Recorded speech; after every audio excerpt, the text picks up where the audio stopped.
Now let's get into BRP. So it looks like they're selling Manitou pontoons and getting rid of that brand, and it just seems to be the way of BRP. The Evinrude has just, man, this engine, this brand basically, I mean, I guess the beginning of the end and the reason that they went away is just bad ideas and poor timing. I mean, and then even poor execution.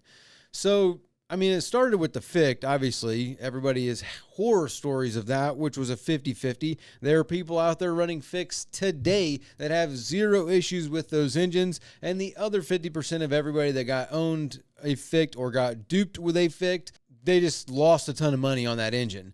And they only made that from 97 until 2004. So they made that engine for 6 years and then swept that under the rug and went on to the next thing, being the E-Tech. Oh, the brand new E-Tech. Still a two-stroke. And then they ran that E-Tech again 50-50, where 50% of the people out there still running them today. No issues, barely do anything to them, and they love the engines, where the other 50% of people just have nothing but problems with them. And that engine, okay, before we even talk about that, let's go compare that to Yamaha's HPDI. The HPDI came out in 1999, and they ran that all the way until 2012, maybe 13. I want to say they stopped making it in 2012, so it had a 13-year run. Maybe they stopped in 2010. Either way, it's got at least 11 to 13, possibly 14 years of production on that engine. Same model, same thing. And the first couple years, big problems. The rest of them, it's a fantastic engine. As long as you kept good, clean fuel in it, that was the only problem with those. Mercury Optimax, they came out in 96, and they stopped making it whenever the V6 V8 came out, which was 2018, something like that. So we're talking, 22 years on that model. Same thing. The first couple years had a couple problems with it, but then after that, boom, 2001 and up, you got 17 years of really good production and use out of that engine. And it had a massive following with all the Bass people that wanted the lightweight power of the two-stroke, and they kept that going. So there was a market of people that wanted the engine, and the engine didn't have a ton of problems. Whereas back to the Ficht, riddled with problems, and they only used it for 6 years, reinvented the whole thing, didn't pivot like everybody else did. So Honda, Yamaha, I don't even know when Yamaha made their first four-stroke. It had to be in the 80s maybe in the 90s, but I want to say it was in the 80s when they came out with the first four-stroke. We'd have to chat GPT that one, but either way, 80s, 90s, somewhere in there, they came out with the first four-stroke. Same thing, Mercury came out with a four-stroke in probably 80s, 90s, somewhere in there too, whereas Evinrude did not. And then early 2000s, pretty much everybody else started production on four-strokes, solely focusing on them. And BRP came out with the E-Tech. So the Evinrude E-Tech in 2004.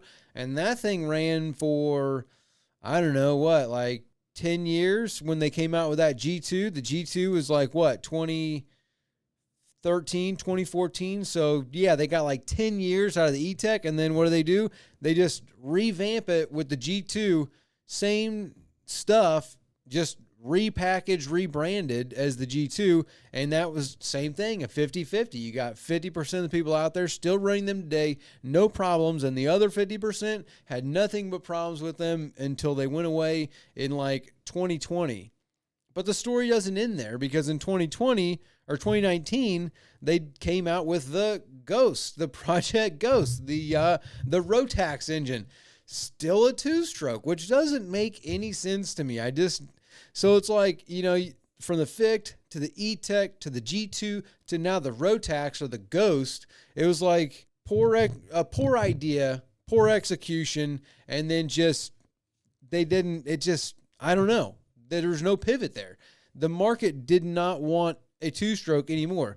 People do not want to buy a two-stroke engine anymore. Those that do are a very small percentage.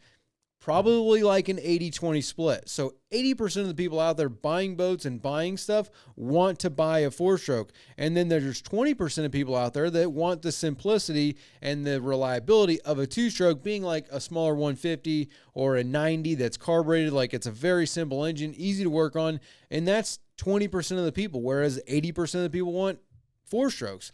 So it's like, if 80% of the marketplace and people buying something want a specific product, why would you not be developing that product? So that just doesn't make any sense to me, which is kind of what's going to lead to their downfall, which, again, this idea of the Rotax, or the Ghost that they call the Rotax now, which is still doesn't make any sense to me, because that's all they're going to own now. BRP is going to own the Rotax and the Sea-Doos, which is the Sea-Doo and the Sea-Doo Switch. Now that they've gotten rid of the Manitou, they've already sold the Alumacraft.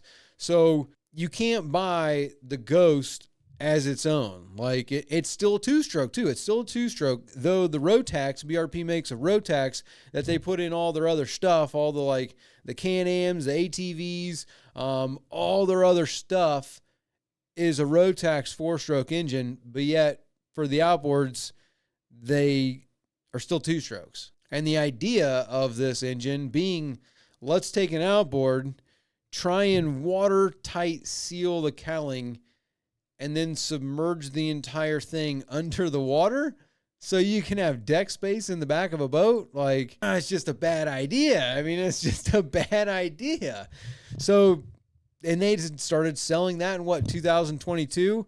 And now the only way to buy that in 2025 is to buy one of these Manitou pontoons, which, now that they have sold that, I would say it's going to go the way of the Dinosaur. Same thing. And this one's going to have the even shorter lifespan, because, you know, if they didn't start selling it publicly until 2022, and you can only buy it when it's on the boat. You can't buy it like, you can go buy any other brand. You can buy Yamaha, Honda, Tohatsu, Mercury, Suzuki, whatever you want. You go buy an engine, take it to your house, stick it on your boat, and plug it in and go.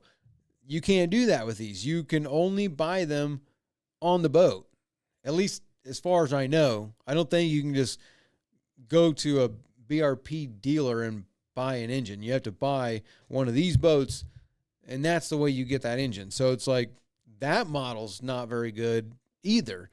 So now that they've sold the Manitou pond, however you say those pontoon boats, which honestly, all the ones that I've been on, like, I've only seen them at like boat shows and stuff, but I actually like the pontoons. I think that they are, like, laid out nicely. The lines around the sides are very slick. It's clean looking.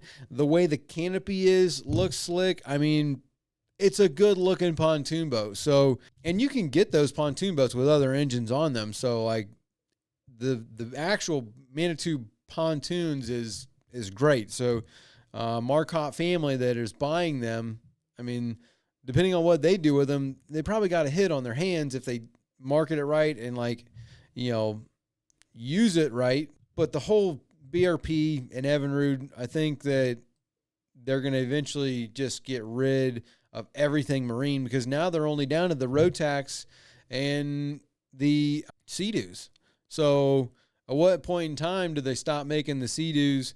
Unless they sell a ton of Sea-Doos, which they probably do. I don't know how many switches they're selling, but I'm sure they're selling it. They still sell a ton of the Sea-Doos. So, I mean, I guess that's, if you can keep selling a product, you're going to stay in business, because you're going to keep making that cash register go cha-ching. So, you know, as long as that is happening, you still have a viable business. But as far as the other stuff from like 1997 until now, I feel like they've just been hanging on. And the product is just, it was never that great, in my opinion. Like I said, I've always said it's a 50-50 brand, and 50% of the people out there have no issues, and the other 50% has just been throwing $100 bills right down the throat of that engine until they were empty and had to get rid of the engine. And then also they made a bunch of promises too. You know, what was it like? You get like these astronomical numbers. You get like 5 years without service, or 500 hours or something. Like, don't change your gear lube for 5 years, like 300 hours, don't change your gear lube. Like I mean, come on, anybody that's had a boat or an engine for more than a couple years knows very well that that's a bad idea, like to not change your gear lube and like put off service for hundreds of hours. Like it's just not good. And then they had like a 10-year warranty claim. I mean, 10 years, like, and they went out of business. So it's kind of like a lot of people kind of angry about that whole situation. But yeah, I would say that was the demise. I think just not pivoting. They just stuck with this not even that great of a product, honestly. Ficht was, no one's out there saying that the Ficht was a massive success. I don't know if anybody's even going to say that about the E-Tech or the G2 either. So, it's just like this, then to that, then to this, and then all of a sudden then came out the Ghost. It was like, I mean, like, come on. Like, I think that's what their downfall was. No pivoting and just poor execution of a bad idea. So there's my thoughts on why Evinrude went away and the problem that you see with that. I mean, just what it is. All right, let's get into some comments here. Moving forward. So, hey there, sorry to take you away from the video, but real quick, did you know that on average a boat owner will spend between $1,000 and $5,000 a year just on servicing their engine? And you could actually pocket and save a lot of that money if you would just do the service yourself. It might seem like a daunting task, but I guarantee you virtually everyone can do it with our guidance and the Boaters program. This is just one skill that you could learn inside the program because we have hundreds of other videos teaching you all kinds of boating skills, as well as a weekly live stream where we have questions and answers with me, as well as a chat feature where you can send videos and pictures, ask all kinds of questions, or look for some advice or some guidance on a project that you're doing on your boat. You can join the program by hitting the first link in the description, clicking join, or visiting bornagainboating.com. Now back to the video.